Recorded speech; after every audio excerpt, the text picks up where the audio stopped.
Coffee? You got a free coffee? Yeah, cool. I didn't get coffee. They just gave me very hot water with some green juice. Yeah. You got tea? Well, I didn't add anything into it. Just What tea did you get? green tea. Nothing with too much caffeine because we know how I get. Just kidding. Y'all ready? Do we have? Oh, those two. Cool. I told Good. you might go ahead and get started. All right. Well, everybody, welcome back to another workshop. My name is Dr. Jordan Moore, and welcome to Liberation Chiropractic and Wellness. Today, I'm going to be talking a little bit about movement within the body and how our body is designed to move and how it's actually necessary for life, right? And so the title of this workshop is Move It or Lose It, and why we as humans need movement to thrive. I'll start with saying, kind of propose a problem here. Americans are too sedentary, right? The average steps that we walk per day are about 5,000, and on average, Americans sit about 6.5 hours a day. And that includes like driving your commute, right? Sitting down watching TV, and sitting down at work as well. The minimum recommended movement for Americans is to get at least 150 minutes of moderate physical activity, or roughly 75 minutes of vigorous physical activity. And only about 23% of us achieve these goals in America. And the recommended step goal is 10 to 12,000 steps. And you see we're meeting a little bit under half there of that 12,000. And then we hear, sitting can't be that bad. Take a breather, take a break. There's tons of research on the detrimental effects of sitting too long. Sitting can be a major cause of back pain. We see this all the time. It increases the stress in the spine. It allows the postural muscles in the back to relax so that the actual bones and soft tissues in the spine have to bear increased weight as you sit. Staying in any one position for too long can cause joint stiffness and decreased range of motion. We'll talk about this a little more later on in the PowerPoint, but if you don't use it, you will lose it. If you sit a lot, you'll become very, very good at sitting, right? If you don't have full range of motion in the spine, if you have full range of motion in the hips, you're going to adapt to not needing that range of motion. Full movement in a joint is an expensive, if you think about energy as a currency, it's expensive to the body to have full range in every joint. So if you're not going to use it, you will lose it. And sitting also impedes circulation, especially to the legs. This can contribute to something called deep vein thrombosis and varicose veins. So if you've ever seen varicose veins, it's usually a pooling of deoxygenated blood, typically in the lower limbs. This can be due to the effect of gravity on the body, pulling all that blood down. And because we're sitting, we're not using the calf muscles, the gastroc and soleus. There's no way for that blood to get back up, to the heart where it needs to go to get recirculated back in the body. Also, deep vein thrombosis is when you have a thrombus or a clot that can potentially become dislodged and become an embolism. It could go to the heart and cause pulmonary embolism or other pretty nasty things. But it can be contributed to being sedentary and sitting down too long. We've also got it lowers your metabolic rate, contributing to weight gain and obesity, as well as hindering the body's ability to regulate blood sugar. That was new to me.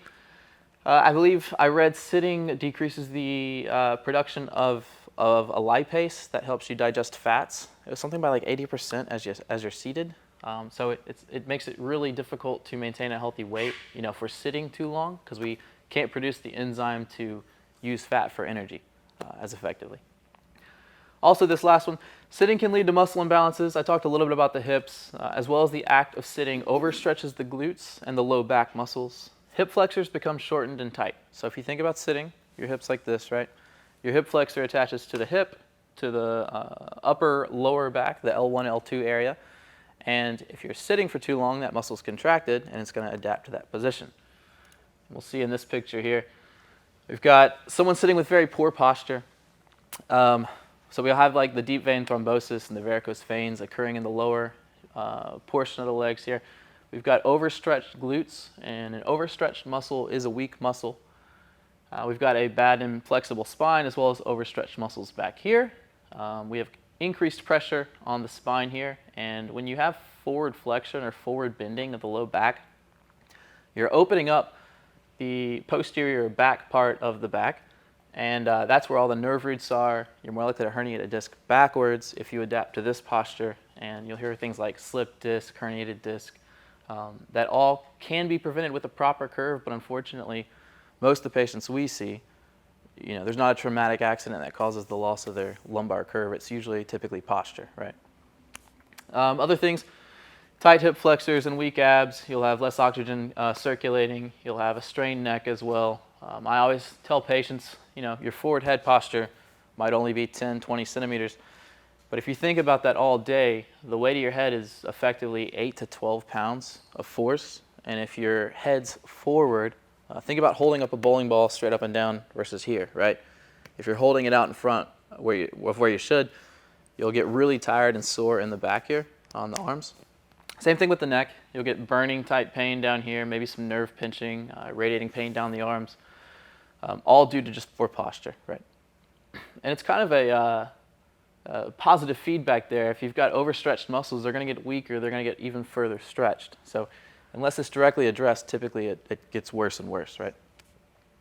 Other than that, the issue of the blood circulating in the lower part, in the lower limbs, on the left here we have something called the skeletal muscle pump, and it's more effective and more needed in the lower limbs.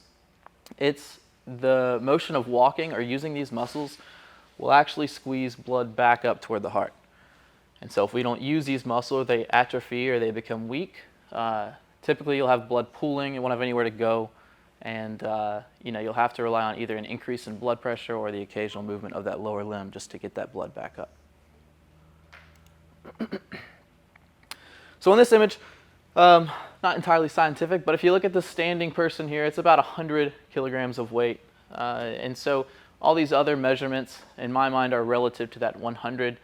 If we're looking over here, for example, someone seated and leaning forward, this is the amount of compressive forces on the discs in the low back. So they're effectively at around 250, so 2.5 times increased pressure in the low back than if they were standing. So this is someone sitting if they're at a desk with poor posture, right? Leaning forward, they're a little tired. Someone sitting at a desk with good posture still has increased pressure in the disc, even when they're engaging those spinal muscles. Someone sleeping on their side, a little bit less pressure on the low back, and then someone sleeping properly, about 1/4 of the pressure than if they were standing. And standing is great and all, but standing will also wear away the disc, so it is important to get some negative pressure, specifically laying on your back while you're sleeping. You'll hear that when you wake up in the morning, you're typically taller than when you go to bed. That's because as we sit, as we walk, as we work through the day, our disc will become more dehydrated and squished, right? And when we create negative pressure, like sleeping, you'll actually have an increase in height in every one of those discs. And we'll talk a little bit more about how that's beneficial to nutrient delivery here. So the disc, I'm a chiropractor, this is what we work with. Increased pressure usually causes a squishing, and if you don't have the adequate support system within the disc, you can have herniations and bulges within the disc there. And if they bulge backwards, they'll hit the nerves, the nerve roots in the spine. And decompression therapy, I believe this image was made for traction, so active traction when they hook you up and stretch you like a stretching rack. This can also be done through exercises and also through negative pressure. So sleeping properly, right? If you don't have that compression in the neck or the low back, you'll have that negative pressure, which increases the height of the disc.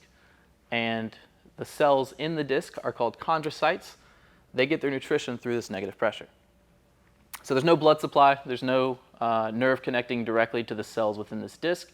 They get their nutrition through the top and bottom of the bones. So without that negative pressure, if someone sleeps in a recliner, has a physically demanding job, sits a lot, they will never get that proper nutrition to those chondrocytes or to those cells within the disc. The cells, if they die, eventually you'll have more bone on bone, and the body will want to stabilize, and you'll have something called degenerative joint disease or osteoarthritis. We see that all the time. And we hear, someone comes in and they're diagnosed with osteoarthritis or degenerative joint disease. I hate the word degenerative joint disease because it's not a disease. It's your body adapting to increased demand, right? You've had increased pressure in that area for so long, and the body's like, okay, we need this for survival. We have to adapt to this increased pressure. It's going to strengthen the bone. And you have that for decades. Eventually, it'll fuse the bone together. So you can have a natural fusion because you've placed such a demand on the bones there. And last, we're in the business of keeping the discs healthy, right? So we use something called active traction. This would include like the wall traction over here for the neck. We got the wobble cushions that were on the chairs before we sat down. We base our technique off of Pettibon, I believe, and a mixture of other techniques to strengthen the spine and also cause motion within the disc to keep them healthy, right? So our job is not only to adjust the spine, but also make sure it stays healthy, and you live a longer life. And that's the word for the way the disc breathes is something called imbibition with a B.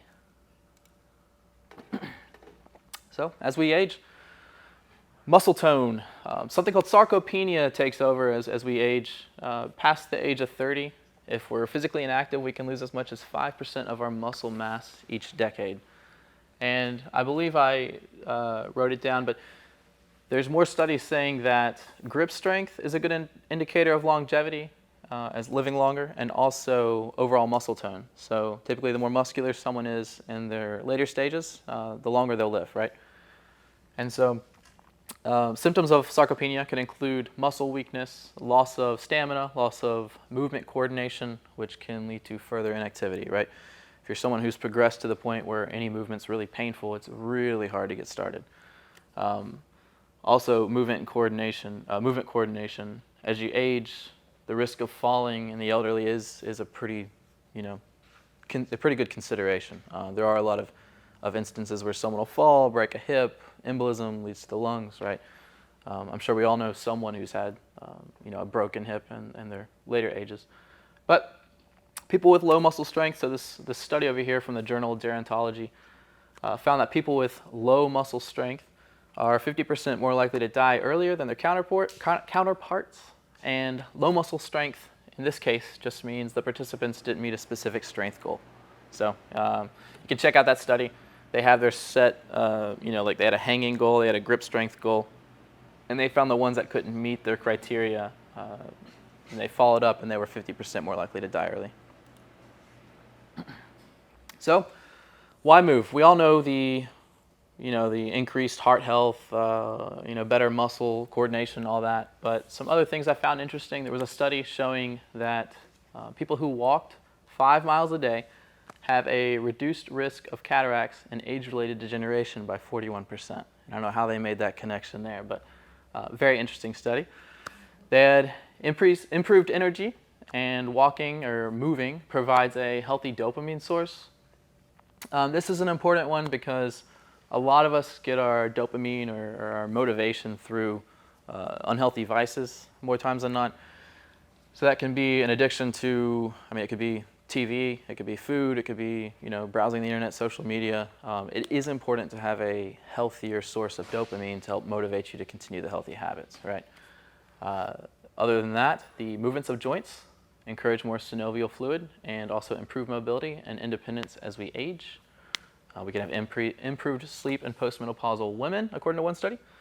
Obviously, vitamin D levels are important. We have like 50 to 60% of Americans are deficient in vitamin D. So if you're outside, if you can get outside, walk, maybe not in this heat. And then also it can maintain a healthy weight and provide a longer life. And this is any movement in general. This is just getting up off the chair. And so I have a question. Anyone want to guess which animal is the most suited for endurance running? Which one? Cheetah? That's one of the quickest sprinters. Humans. For endurance. Yeah. For endurance, yeah. It's humans, actually. So I read this book called Born to Run that started me kind of down this rabbit hole of natural movement of the body. And it talked about something called persistence hunting. And this book really emphasized that humans are properly designed, or we evolved, either one, to be great endurance runners. And so there's actually the tribe Maasai and Hansa and the Raramuri are the running people in Mexico, and you have some in Africa, some tribes that still do this to this day. They will run down deer, right? So they will run for 3, 4, 5 hours until the deer just collapses from exhaustion, right? No weapons needed, right? They'll just chase it down.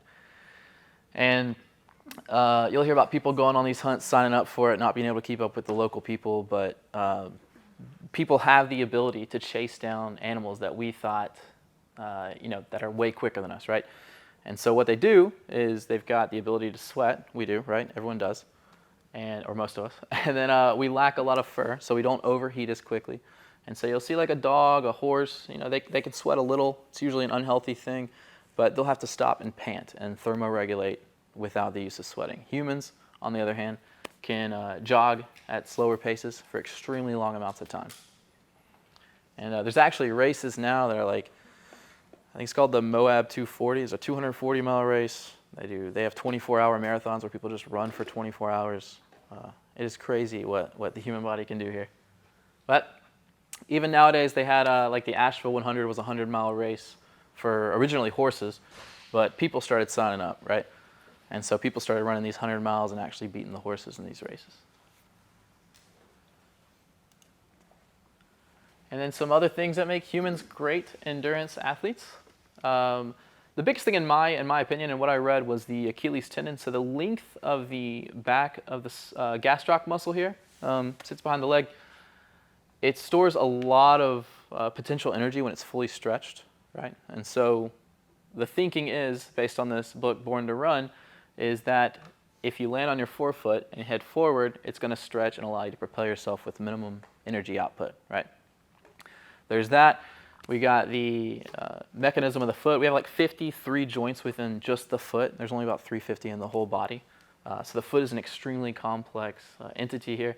So we have the ability of something called the windlass maneuver. When you lift up on the toe, the plantar fascia tightens, which allows momentum forward. A couple other things. We're two-legged, right? We got good thermoregulation. We have a good stride, complex foot anatomy, short toes for more power.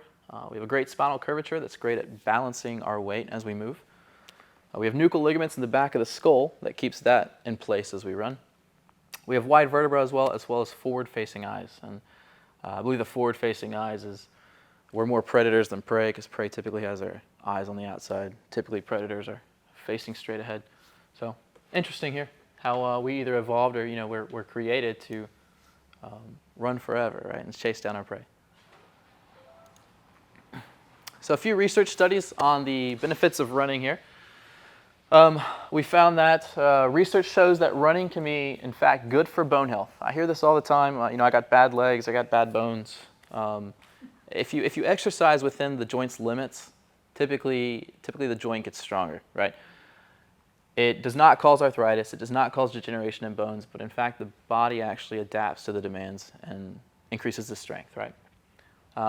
We also found that it helps with mental clarity. So this study here, it can help boost mood and executive function based on activation of different parts of the brain after going for a run. And also, it can improve focus and fight depression and anxiety. This study talked about mindfulness meditation. So those who run, it acts as sort of like mental clarity, right? What's up? How long, what kind of runs? They were each different in these studies, right? Typically, the recommended amount of time would be 150 minutes, or no, it'd be 75 minutes, because that would be considered a vigorous activity, right? 75 minutes for the whole week. So you can split that up into however many runs. It's really not that much. There was one study we'll talk about. It was like 11 minutes, just 11 minutes of walking or running, yeah. But really not too much, yeah. And you can check out any one of these studies. And there's thousands more coming out about the benefits of exercise and movement for the human body. And what about walking? So for those of us that can't run or not quite there yet, walking can be just as good here. So we have this top study. People who regularly walk 4 times per week for at least 15 minutes live longer and healthier lives, according to the study, compared to those who are more sedentary. We have higher levels of walking significantly decrease symptoms of stress, such as anxiety, sadness, fatigue, and a lack of motivation. And that lack of motivation is big, like I mentioned earlier, for healthy sources of dopamine. And in this last study, 1 in 10 premature deaths could be prevented if everyone engaged in moderate intensity physical activity, like brisk walking for 11 minutes daily. So 75 minutes per week. Said furthermore, it can help decrease the risk of some of our top causes of death, such as stroke, heart disease, and heart disease #1 killer in America, and cancer, which is the #2 killer in America, I believe. And so who can benefit? So there's evidence on another study that shows no matter what your level of inactiveness, you can still benefit from physical activity, right? So you don't have to be someone who's, always on the go, always running to still get some benefits from physical activity. This graph right here, it shows different levels. So someone who's sedentary for less than 4 hours a day versus someone who's sedentary for more than 8 hours a day. So you can see in just the ones who are more sedentary, definitely at a higher risk of cardiovascular disease mortality initially, but also saw the greatest percentage benefit.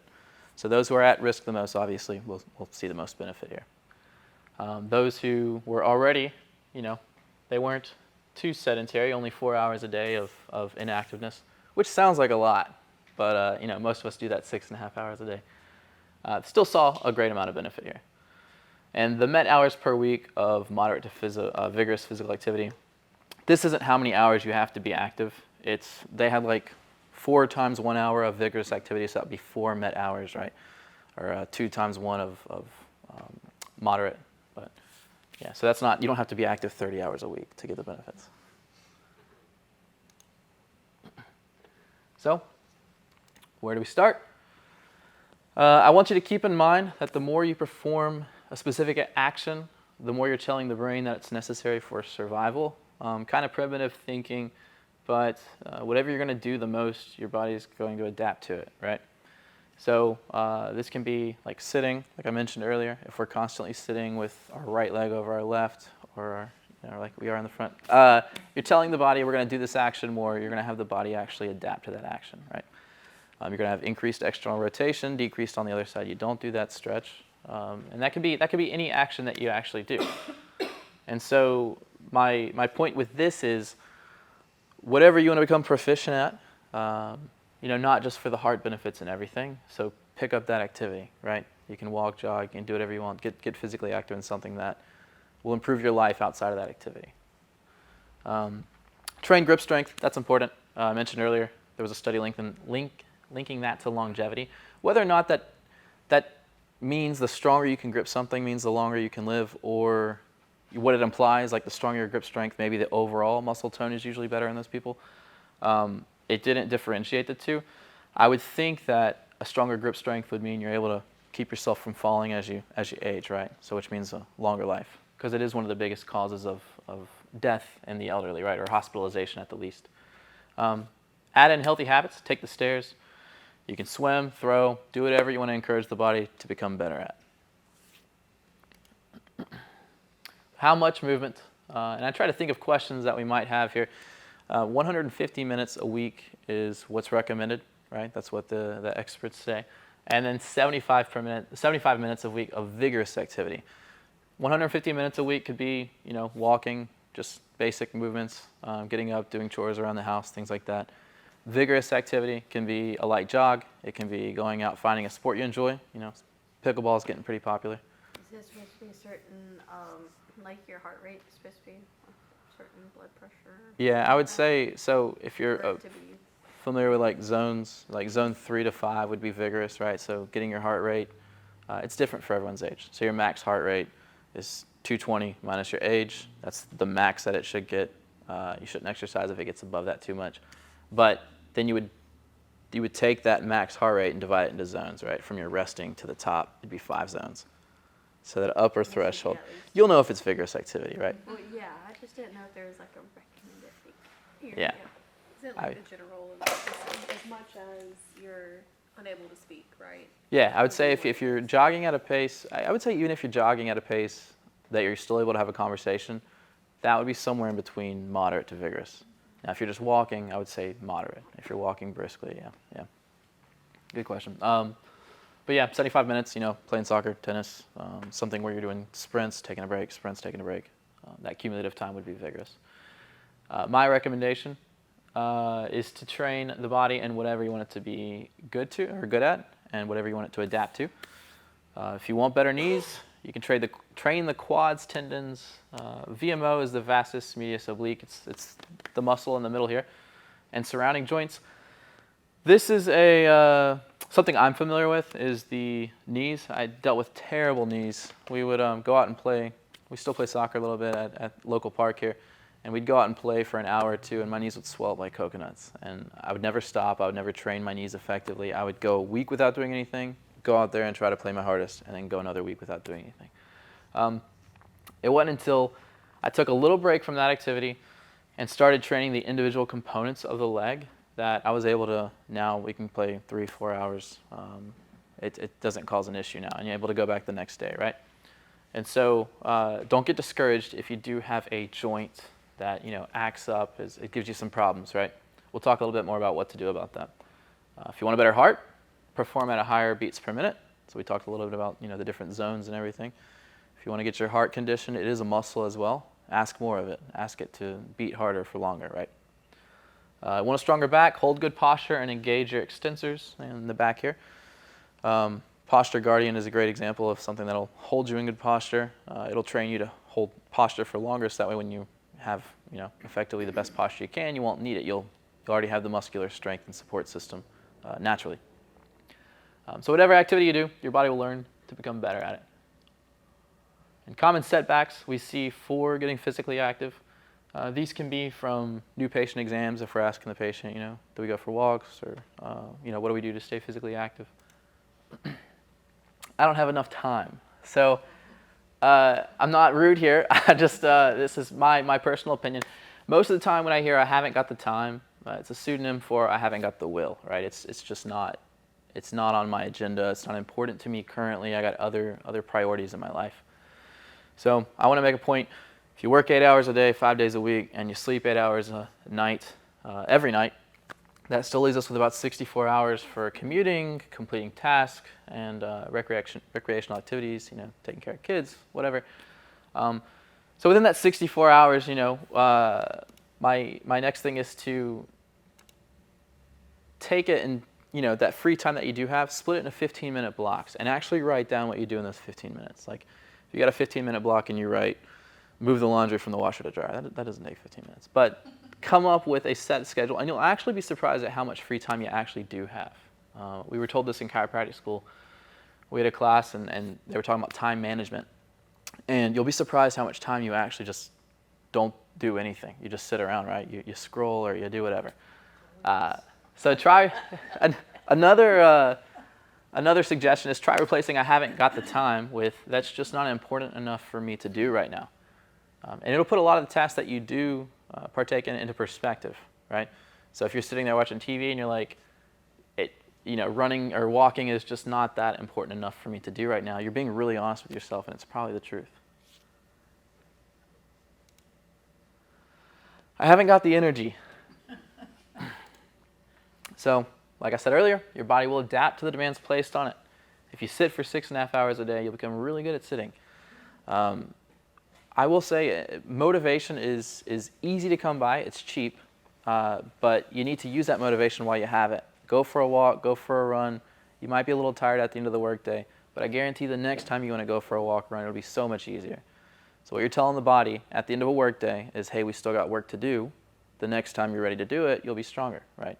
You'll have something called a hormetic effect, or an adaptation to the physical stress in the body. I've got this could be any joint in the body, a bad back, anything. If you have a bad joint and avoid using it, something called Davis's law states that the soft tissues will always be weak. Davis's law states that if you have a soft tissue, let's say the patella, the tendon in the front of the knee, the patella tendon, and you never exercise it, you never work it, the body's not going to allocate more resources to making it stronger. So the moment that you do need to use it, say you're going up 3 flights of stairs, or at Disney World climbing up to some ride or whatever, and you'll start having runner's knee or jumper's knee or issues now in that knee that could progress further, right? So with that, if you don't use it, you'll lose it in the soft tissues. Weak soft tissues equal weak joints, and then the bone will have to remodel to make up for the compression. That's what we call arthritis, right? You've got weak soft tissues, weak muscles, you'll have more bone on bone. You have more bone on bone, the body's like, hey, we're doing a lot of this action that's causing a ton of compression in the bone. We need to widen the bone. We need to grow it, right? We need to take the surface area and increase it so there's less pressure in such a small area. That's when you get degeneration. That is called Wolff's Law of bone remodeling. And once you have too much degeneration, if it is completely bone on bone, fusion will start to occur. You'll have lack of range of motion in the knee and the back. We see this all the time in patients who are 85 seeing us for the first time with bad posture their whole life. There will be bones in the spine that are actually fused together, and they will have no range of motion in that area. So the more you use the joint with proper biomechanics within its capacity to support the body, the more the soft tissues will remodel, right? And some other things we see are collapsed arches. I have a ton of patients tell me, I just have a flat arch, right? It's dropped. It's always going to be dropped. We also see foot and knee pain unassociated sometimes, but a lot of times collapsed arches are due to either overpronation of the feet, so the ankle kind of rolls in, the foot comes out, and then the arch itself all rolls in. So the talus actually drops in, which gives the appearance of a dropped arch. Also, the position of the big toe plays a big role in the arch support as well. So they found that if the toes pointed out or pointed this direction because of shoes, typically it's, we have, shoe-shaped feet, not feet-shaped shoes, right? So the shoes we wear nowadays are not good for our feet, right? They're really compressive, squeeze everything together. All those 53 joints that we talked about earlier can't properly move, and if you don't move it, you will lose it. You're seeing now a emergence of more what we call the unshoed foot. So you're seeing more barefoot style shoes. Everyone knows the ugly 5-finger shoes. They're coming out with more attractive models nowadays. But you'll see kids now, they got barefoot shoes for them, and you'll see the natural position of the foot from childbirth is that on the left. I had a patient the other day, we were talking about barefoot shoes, and he showed me his foot, and he said he had to wear military boots for most of his career. This toe was like bent under the 4th toe. It was awful. It was awful. So, Do you fix that? do I fix that? I can give you tips to fix it.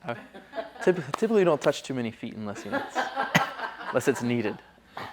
But my biggest advice here, if you want to adapt to more natural moving feet and strengthen your feet, we had a professor, Capes, I believe. She was talking about your feet are like your hand, right? So you got your toes at the end. But you should also be able to raise the foot. You should actually be able to use the muscles to pick it up. But think about it, we've been wearing shoes for decades, right?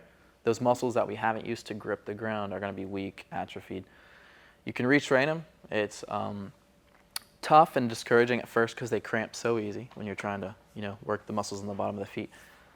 Toe spacers are great. They'll help train the toe to get back out where it needs to be. Avoid wearing high heels.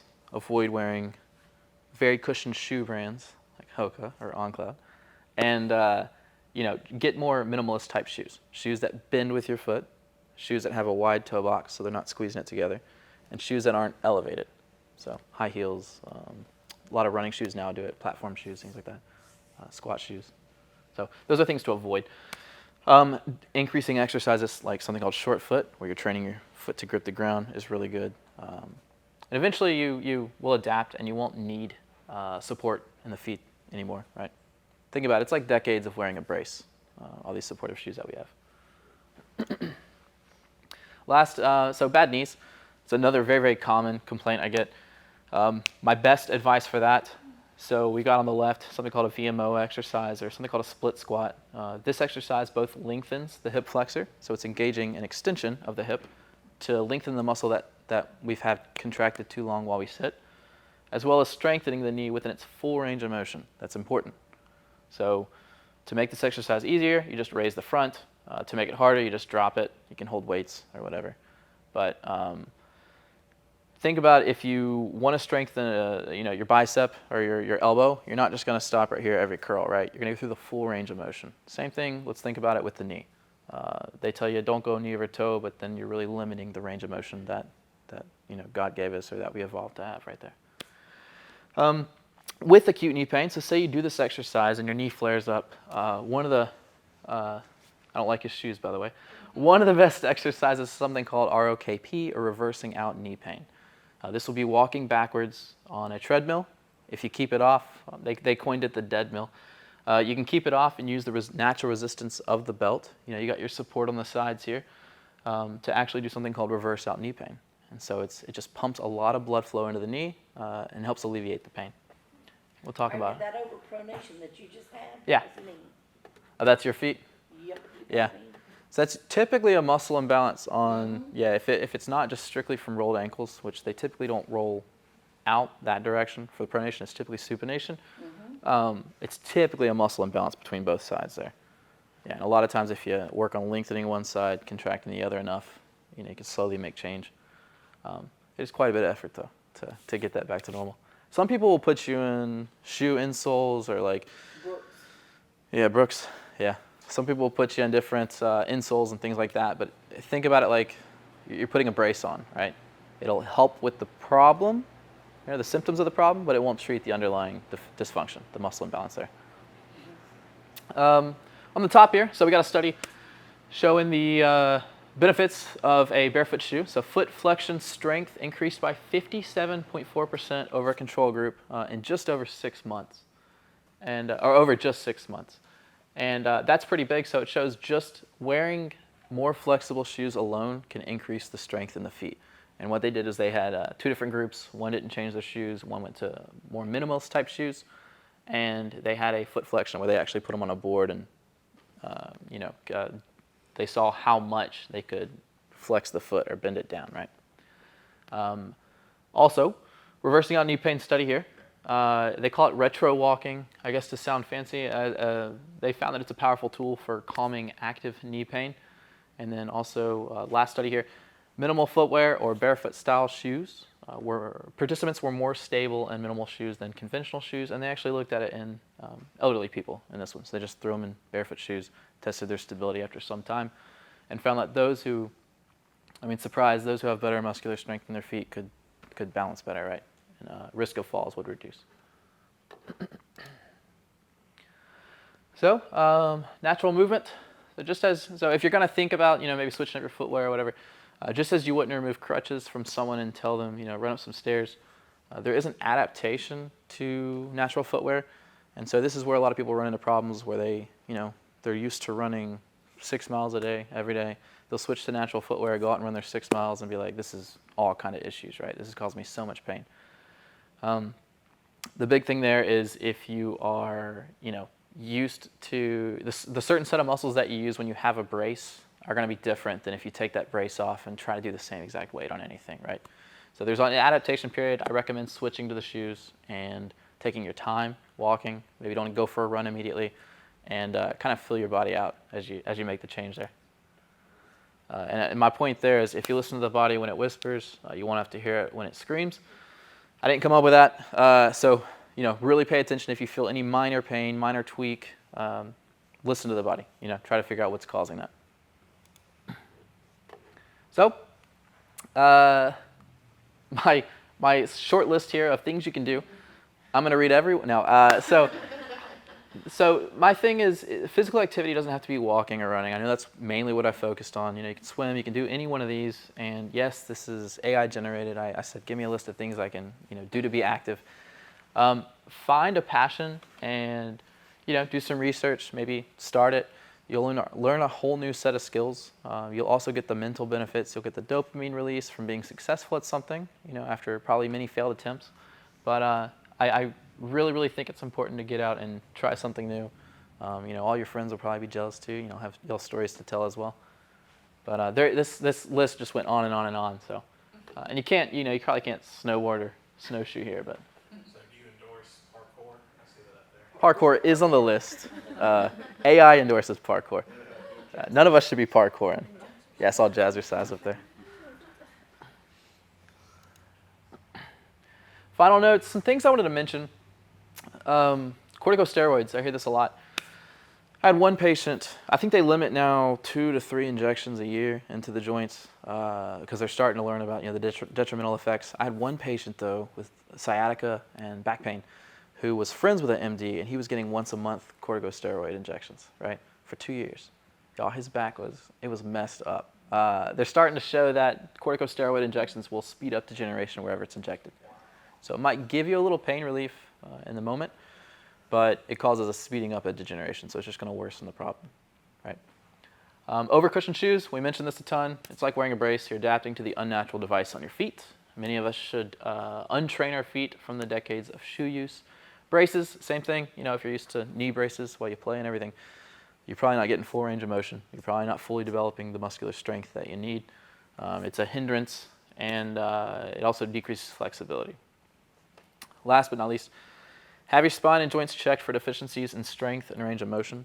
So when I mentioned earlier, like if you listen to your body, you know, when it whispers, you want it to hear it when it screams. Say you go out for a run and you feel the knee tweak a little, right? We're very well versed in orthopedic diagnosis. You can come see a chiropractor. Most of them should have taken it in order to graduate chiropractic school, we hope. And you know, PTs as well, they also specialize in this area. But if you're having some kind of pain, or you know, if you're squatting on one side and you feel your knee kind of give out a little, get it checked out first. You might have a deficiency on some kind of muscle before you engage in that particular activity. So any questions about anything we talked about? Yes? With that movement for the knee thing with the treadmill, can you also do it without a treadmill? Just like, Yeah, so my kind of journey with my unhealthy knees, I've had ACL, MCL, meniscus surgery on this one, and then meniscus surgery 2 years later on this one, 2010, 2012. And I started that backwards walking probably about 2 years ago, after like years of just being like, I can't ever do what I want to do again, right? I'm having arthritis is what they told me. I started with a sandbag, so I bought a sandbag that you can work out with, and I bought a rope and like a pull-up belt.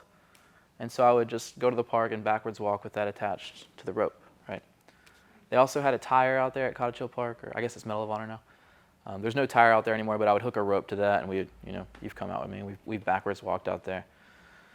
You go to any gym. Most gyms have a sled. You can just backwards walk with the sled, right?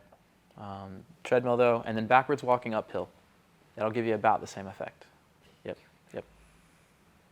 Any other questions there? No? I just was kidding. I didn't actually write a list. Okay.